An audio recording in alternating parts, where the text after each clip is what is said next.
যে গাড়িতে যে প্যাসেঞ্জার ছিলেন, সিএনজি ড্রাইভাররা ছিলেন, তারাও অনেক ক্ষতিগ্রস্ত হয়েছেন এবং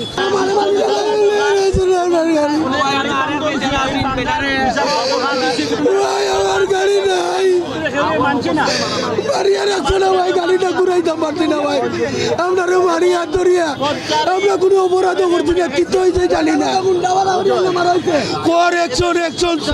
ছাত্র দলের একজন ভাই, ইনো কোনো ছাত্র আসিল অথচ ছাত্র দলের একজন ভাই কইন এই ছাত্র করছে নাকি দাদা মানুষের লাগে, এখন তারা কামাগারা ছাত্রর দোষ দেয়, কয় ছাত্র দলে বুঝে কইছে কোনো ছাত্র নাই ভাই, কামাগারা তারা করে একজন ছাত্র দলের একজন। অনেক ড্রাইভার বর্তমানে হাসপাতালে চিকিৎসাধীন অবস্থায় আছেন এবং একটা পর্যায়ে পরিস্থিতি একটু শান্ত হয়েছে, মারামারিটা স্থগিত হয়েছে, কিন্তু যেটা হয়েছে সেটা হচ্ছে এই সিএনজি যে চালক সমিতি রয়েছেন বা সিএনজি মালিক সমিতি রয়েছেন, তারা সিদ্ধান্ত নিয়েছে তাদের প্রতি যদি। আমি লেগুনা শ্রমিক ইউনিয়নের সভাপতি রুনমিয়া মঈন। আমরা এখানে যে অবস্থা দেখছি, এইভাবে পরিবহন ব্যবসা চালাইতাম পারতাম না। আমরা জনগণের যাতায়াতের ব্যবস্থা করি, সচ্ছল রাখি। এখন আমরা এই সিলেট জেলার সকল ইউনিয়ন এবং বিভাগ কমিটির সভাপতিও আছি। আমরা সবাই এখন 707 অফিসও বইমু, 707 অফিসও বইমু, বইয়া আমরা পুরা সিলেট এখন থেকে আমরা ঘোষণা দিয়ে বন্ধ করি। যত সময় বিচার আছে এই বিচার পাইছি না, তত সময় পর্যন্ত রাস্তায় গাড়ির চাকা একটাও ঘুরবে না সিলেট জেলায়।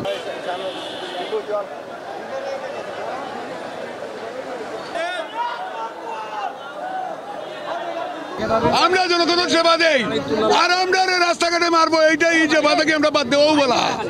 আমার জমিতে এই যে বাদে এটা ও রাজ্য দেশ পড়ে গেছে তো, আর এইভাবে এই যে গাড়িগুলারে মারিয়া এই শ্রমিকগুলারে এইভাবে নিতে, আমরা তো শ্রমিকের মানুষের সেবা দেই, আমরা সেবা দেই যদি মায়ের গাড়ি সেবা বাদ দেওয়া ভালো আপনার লাগে।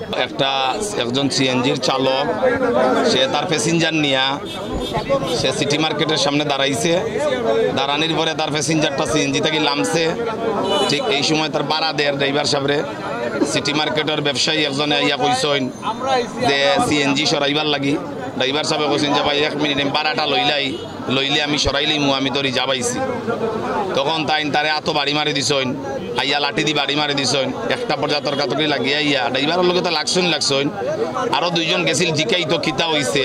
তারা ভিতর থাকে 5-7টা ছেলেরা লাঠি ছটা লইয়া আইয়া কোর্ট পয়েন্টে যে গাড়িগুলা রাখা আছিল প্রায় 10 থেকে 15টা গাড়ি, সব গাড়ি ভাঙে লিছে তারা।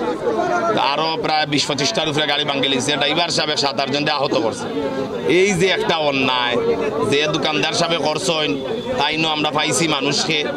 আমরা এখন এখানে বাংলাদেশ সড়ক পরিবহন শ্রমিক ফেডারেশন সিলেট বিভাগ কমিটির সভাপতি আইসেন, সেক্রেটারি সাহেব আমরা অফিসে অবস্থান করা, আমরা এখানে যারা কেন্দ্রীয় নেতৃবৃন্দগল আছেন, আমরা এখন 707 সিএনজি অটো রিক্সা শ্রমিক ইউনিয়নের অফিসে যাইমু, গিয়ে আমরা ঐক্য পরিষদ বইয়া যে সিদ্ধান্ত হয় আপনারা এটা হয়তো আধা ঘন্টার ভিতরে জানতে পারবেন।